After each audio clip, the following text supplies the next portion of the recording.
Hey there, so this is the final episode of a 5-part series. If you haven't heard parts 1 to 4, check them out before you listen to this.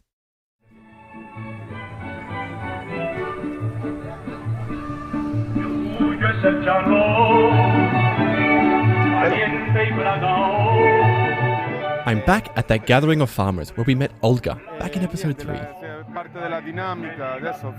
Now, in the last episode, we connected some dots. The lack of economic opportunity for the majority of poor Salvadorans can be tied to today's immigration crisis. In this episode, we're going to look at what the Salvadoran government is trying to do to help small farmers. We'll get a glimpse into how wonky government policy translates to actions on the ground. But most importantly, we're going to look at what we can do with our coffee dollars to support marginalized coffee producers. But before all of that, I want to start with a story about water.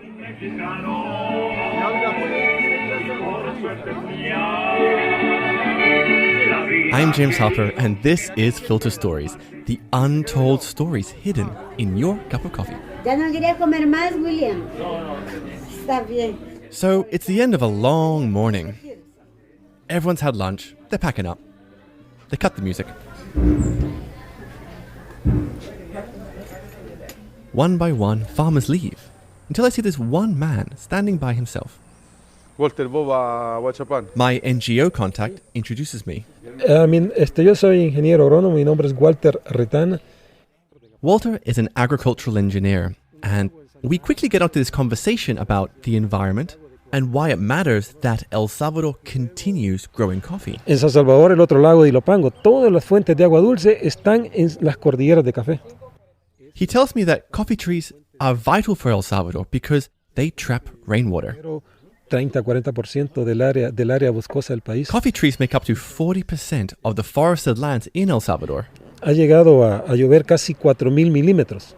Some areas get up to 4,000 milliliters of rain a year. That's over 150 inches. Como te digo, el día que terminemos con todo el bosque de café, If El Salvador loses these coffee trees, all this rainwater will rush down in floods. tendríamos que recurrir al agua salada, And they'll have to desalinate seawater, burning fossil fuels. que es otra situación, es otro problema y otro costo, ¿verdad? And the cost of water is going to rise. Now, I'm thinking to myself, if Salvadorans don't have access to cheap, clean water, that's one more reason to join a migrant caravan. Podemos evitarlo, ¿verdad? Bueno, yo creo que sobre todo una política de... Walter thinks the solution is better government policy to conserve coffee lands. O un precio muy sostenible. No, claro, un precio sostenible. But I retort, or we could just pay a financially sustainable price for our coffee. Because it's the low prices that have pushed so many Salvadorians to give up growing coffee. De $150 a $200 por quintal por año, la caficultura de este país se recupera. Walter agrees, and he says, if we can just pay $1.50 or even $2 per pound, people will start growing coffee again. Water will stay cheap and clean, and people won't migrate as much. 3 y a veces hasta $4 por una taza de café. And to offer a sustainable price to Salvadoran farmers, the cost to us in the global north is 3 to 5 cents per cup of coffee more. Gracias. Okay, testing. Now, there are many organizations who are trying to keep coffee producers growing coffee in El Salvador. For example, the government. Bueno, mi nombre es Hugo Hernandez. So I interviewed Hugo Hernandez. He was the head of the government's Coffee Council, the agency tasked with supporting the coffee sector in El Salvador. I mean, how much can you do to...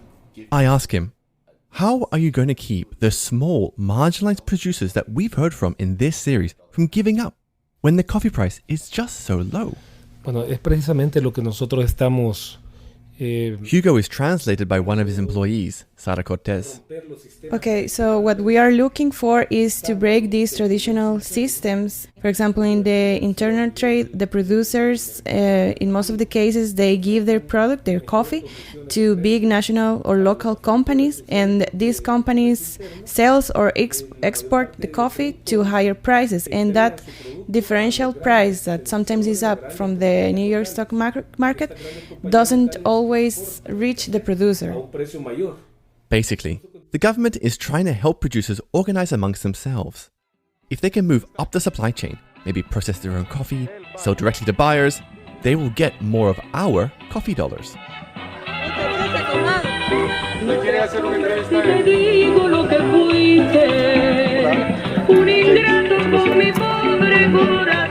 Now, what does this look like on the ground?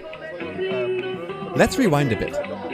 I'm back at that gathering of farmers where I met Olga and Walter. There, I also met Aquilino. Me llamo Aquilino, soy el representante legal de la cooperativa El Nazareno. So Aquilino is the head of a cooperative. Bueno, nosotros tenemos 30 asociados. His cooperative has about 30 members, half of them are women. A las filas del ejército revolucionario. Tenía 14 años. And as an aside, Aquilino has quite the story. When he was 14, he joined the guerrillas during the Civil War and he fought against the government. Tenemos una casa que nos sirve como asilo para adultos mayores. And today, he helps out with a community-run retirement home that houses up to 200 people abandoned by their families. Y nuestro rubro principal es el café. And Aquilino tells me a story I've heard a million times.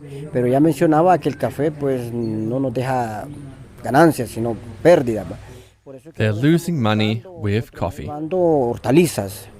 And as part of their coping strategy, they're growing vegetables. And something I did not expect. Cultivando tilapias. They're farming tilapia fish. Tilapias, ¿por qué? Porque estamos viendo de que el growing vegetables, fish farming. These are great ways to earn some pocket money, put food on the table. But in between the fish and the vegetables are all these coffee trees that are just losing money for him. But Aquilino has a plan. He's putting into practice what Hugo from the government just told us. So the cooperative is processing its own coffee. They're learning more about coffee. They're learning how to sell it for a higher price. They're forming alliances with other coffee cooperatives. And ultimately, they're hoping to earn more money. And I'm thinking to myself, this all sounds great. ¿Cuáles las diferencias en tus But I asked Aquilino, is this making a difference in how much you're earning today? He says, listen, we've been doing this for a year. We can't expect results overnight. He says, there have been improvements, but not financially speaking, because there's not much you can do when coffee is $1 a pound.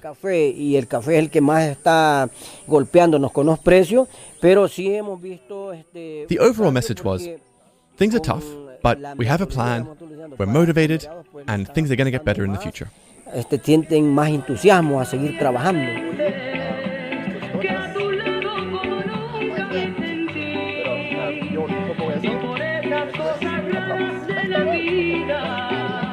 As I walked around this gathering of farmers and listened to their stories, I could see how hard they were trying to stay in coffee. And they will probably stick it out despite the low prices. Because if they haven't given up already, they can continue to eat the food they grow on their own land and pray for coffee prices to get better.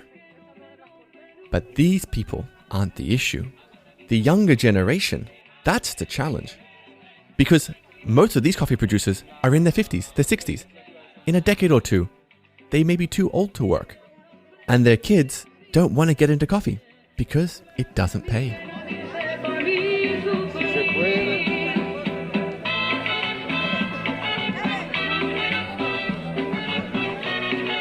At the end of the day, it might come down to us and where we choose to spend our coffee dollars.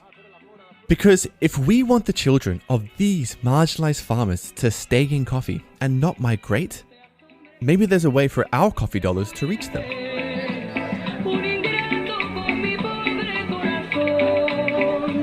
Now, you might be thinking, you don't want politics to get in the way when you buy a coffee.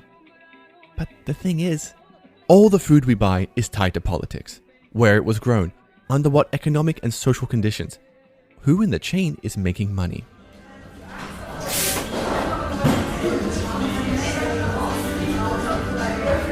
So, imagine we're back at that cafe from the first episode and we're staring at that wall of coffees. How can we possibly tell who is a marginalized producer and who isn't? The first thing I suggest is to find the name of the farmer on the bag, get your phone out and Google them.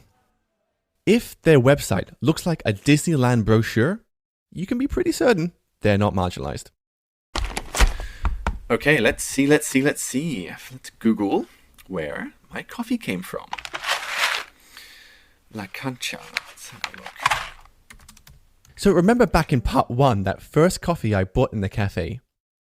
This is the thought process I went through to figure out whether the producer was marginalized or not. Well, they have a Facebook presence, so let's have a look at this. Ah, there we go, website. The site is broken. Interesting. The website link was broken, so I couldn't tell how glossy the website looked. And so I went to their Facebook page instead. I spent 5 minutes scrolling past photos of farm workers, this dog eating a blade of grass, a gorgeous panorama. I guess this is the challenge, right? How do you know? How do you know who's marginalized and who isn't? And I began to struggle answering this marginalization question. And as I was trying to figure this out, I kept thinking to myself, this is murky. By checking a Facebook page, am I going about this in the right way? Maybe I'm not. But this is the best thing I can think of if I was stood in front of a wall of coffees in this cafe and I had 5 minutes to spare. If you know of better ways, get in touch. I mean, these trees look beautiful. The English is perfect. The photographs are professional. They understand how to talk the language of the global north when it comes to marketing and what we look for. I mean, these coffee chairs, this is like coffee porn. And I think one way to approach marginalization is to ask, well, could this coffee farmer work in America in a professional, corporate, white-collar career? If he wasn't growing coffee, I get the impression this person will find other ways to make a living. Yeah, I don't think this guy's marginalized. That's it. I've said it, not marginalized. A delicious coffee. I'm really enjoying it. But next time, I probably wouldn't choose this coffee.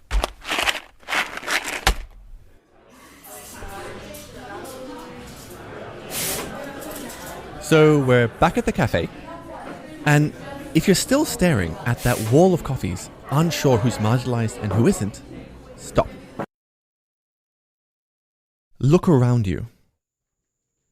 Is this the kind of roastery or cafe that prioritizes marginalized coffee producers? What have I been up to? And sometimes it's hard to tell because they might say in their website that they care about coffee producers. They say they do direct trade, relationship coffee. Maybe they support a school on the farm. Okay, but for me, direct trade with a historically wealthy farmer is not as valuable as direct trade with a marginalized farmer. And one way to figure out whether your roaster is supporting marginalized coffee farmers specifically, well, have a chat with the owner. We interview these farmers. I get also hours and hours of just audio recording on my, usually just on my cell phone. You know, so, I have found a roastery who buys all their coffee from marginalized producers. When I was in El Salvador collecting these stories, I also went to Honduras, which is just across the border. And it's there I met Robert Durrett, the man behind Farmers First Coffee. Now, full disclosure, Rob offered me discounted room and board if I mentioned his coffee company in the credits of Filter Stories. But what you're about to hear is my honest, critical opinion of his business. Like, come on, like, what am I doing owning a microbrewery, a lodge, and a coffee company? Right. You know. So, when you have your conversation with your roaster, benchmark them to what Farmers First Coffee is doing. He partners with a small number of marginalized coffee producers in Honduras and Peru and sells the roasted coffee in the USA. This is how Robert defines a marginalized coffee producer. And so there's an institutional, generational challenge that these folks have to climb out of. And in practice, this means The farmers that I partner with don't have access to credit, are dirt poor. Most of them can't write their own names, and most of them don't have titles to their land. Now, obviously, we're talking about Peru and Honduras, not El Salvador. But the issue of marginalization goes beyond the borders of El Salvador. And in all cases, there are many recurring issues. Marginalized farmers are very poor. In Latin America, they may earn between $5 to $10 a day. And they have to earn that $5 a day outside of coffee, because right now, coffee doesn't pay. Meanwhile, their neighbors might come from historical wealth. And if you come from wealth, it's much easier to access the specialty coffee markets and earn the kind of prices that keep a coffee farm in business. In the case of El Salvador, a lot of historical wealth came from an unequal system and violence. Honduras and Peru have different histories, but they also produced a class of marginalized, poorer coffee farmers. Here in Honduras, you have the highest per capita number of millionaires, US dollar millionaires in Honduras, in Central America. This is a very unequal place, right? A lot of income disparity. Now, the second part of Farmers First Coffee's business model, beyond just partnering with marginalized farmers, is Rob doesn't buy the very, very high quality coffees that poorer farmers struggle to both grow and sell. He buys lower quality specialty coffee, the coffees that are easier for poorer farmers to produce, and he pays a premium for those coffees. And how much were they paid? I wanted to take whatever the market price was, and I wanted to pay a 50% bonus on top of that price. So if you earned $1 a pound, which is terrible, but that's what the market price was this year for many of our farmers, you get 50 cents bonus on top of that.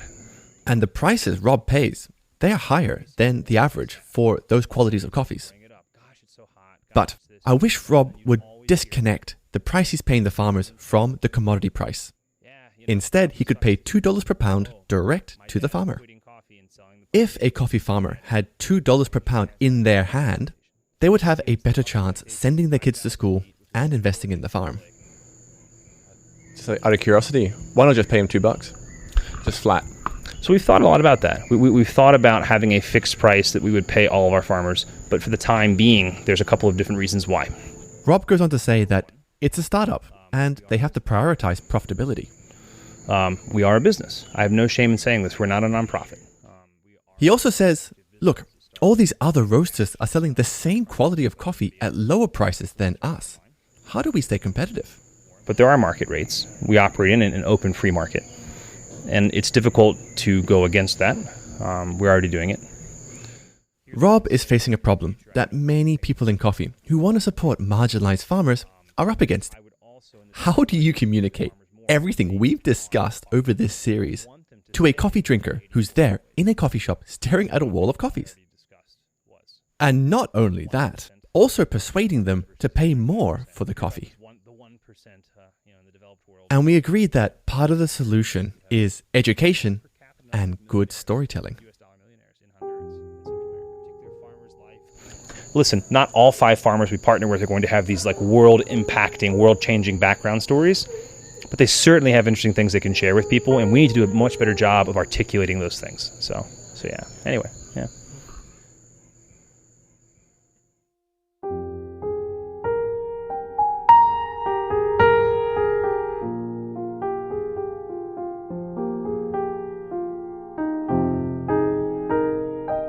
I'd like to take a minute now and just reflect on my own personal journey in coffee. Maybe you'll feel the same way. So, when I got into specialty coffee about 10 years ago, I fell in love with this idea that we could support struggling farmers in emerging economies and have a delicious cup of coffee to boot. Back then, I thought my money was going toward the marginalized producers that we've heard from in this series. Olga del Carmen Ramírez, viuda de César. Me llamo Aquilino. Roberto Figueroa.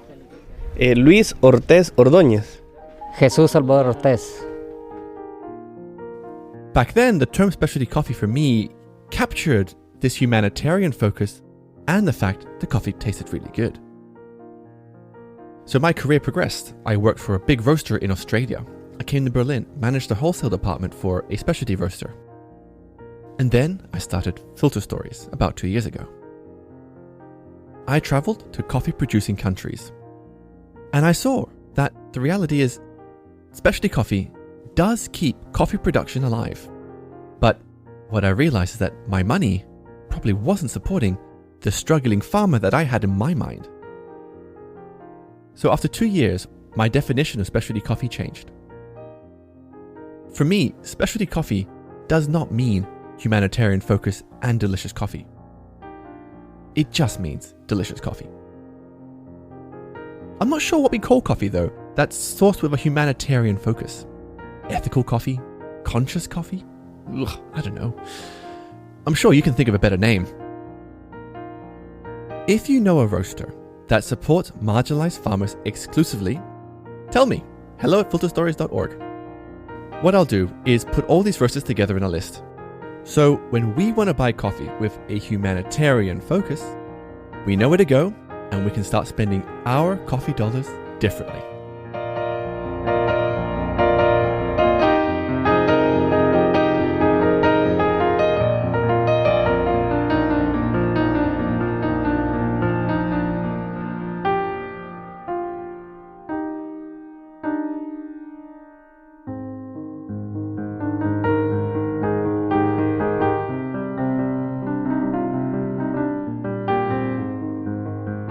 Thank you for listening.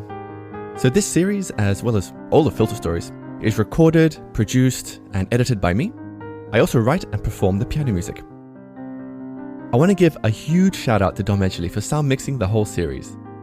If you like what you heard, and you would like this kind of sound quality for your own projects, you can contact Dom Edgley by going to domedgleysound.com. There are so many people to thank for this series, and I've written them all in the episode credits. This couldn't have been done without their help, and you know who you are, so thank you so much. I'm planning to create a little bonus episode for you. It's going to be the story of Álvaro's farm. You know, our economist. It's a smaller story, but it's very personal and adds another layer of context to everything that we've just heard these past 5 episodes. This Filter Stories logo was designed by Headquarters, which is a packaging and branding design team. You can find more of their work at headquarters.studio. And finally, if you enjoyed the series, please share it with your friends. And also write a review on Apple Podcasts. These are the 2 and really only ways of growing this little independent podcast. If you have thoughts around marginalization, where this show should go in the future, please reach out to me at hello@filterstories.org. Thank you so much for your support and your time. Until next time.